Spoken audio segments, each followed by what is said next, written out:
I'm Natasha Lubchenko with today's CT Style Express. The Storrowton Village museums are always a staple at the Big E. WWLP's Patrick Berry visited the fairgrounds and spoke with the village director to get all the details on what you can expect this year. Take a look.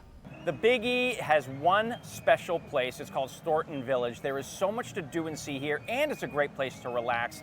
There's a lot of history here. Jessica Fontaine, director of Storrowton Village, is here now to share all that information with me. Jessica, good seeing you again. Thank you, you too. Happy Big E! Yes, it's great. So tell us a little bit about the area called Storrowton Village within the grounds of the Eastern States Exposition. So Storrowton Village Museum is a department of the Eastern States. We're a museum that's been here since 1930, started by Helen Storrow, hence the name. Okay. She was a part of the board of directors for the Eastern States Exposition and ran the home department, which encompassed what is now our creative arts, as well as a lot of different workshops for women and families. Wow. She wanted to create a place that was like home to show people New England heritage.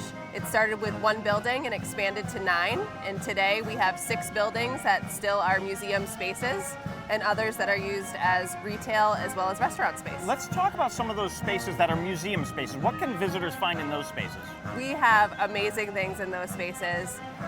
Many of them are staffed by costume volunteers, including a blacksmith shop that has blacksmiths working in it daily, doing authentic demonstrations, real fire. We also have open hearth cooking in our farmhouse, and there's a law office, a mansion, a school, and a meeting house that people can view as well.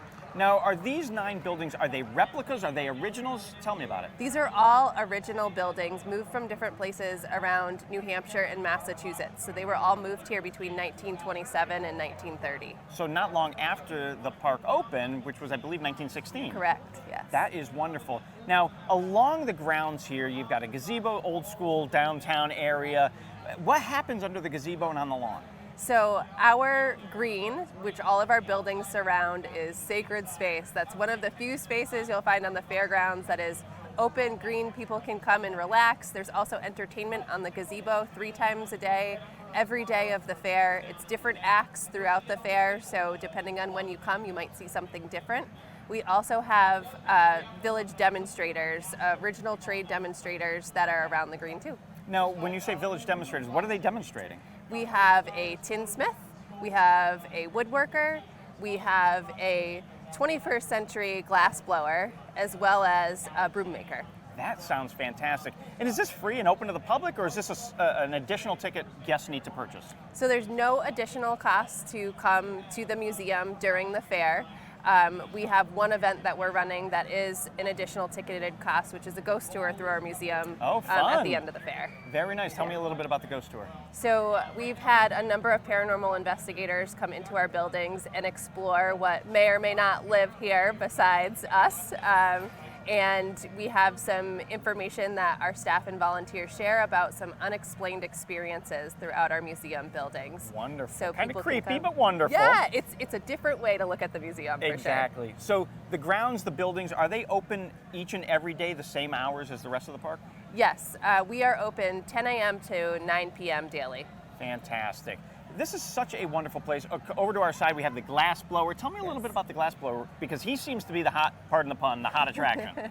Yes, so our glass blower, Ryan, and his assistant, Lucas, are from Mobile Glass Studios. Part of our goal at Storrowton Village is to make the 19th century relevant in the 21st century.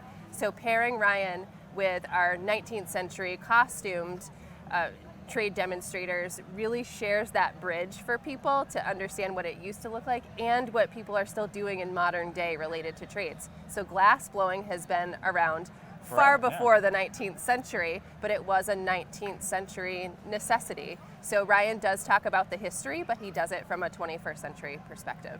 Wonderful. Jess, I want to thank you very much for giving us an insight into what happens here at Storrowton Village.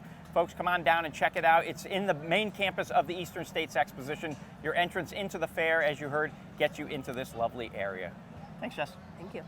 And of course, you can learn more and plan your visit at thebige.com. For CT Style, I'm Natasha Lubchenko.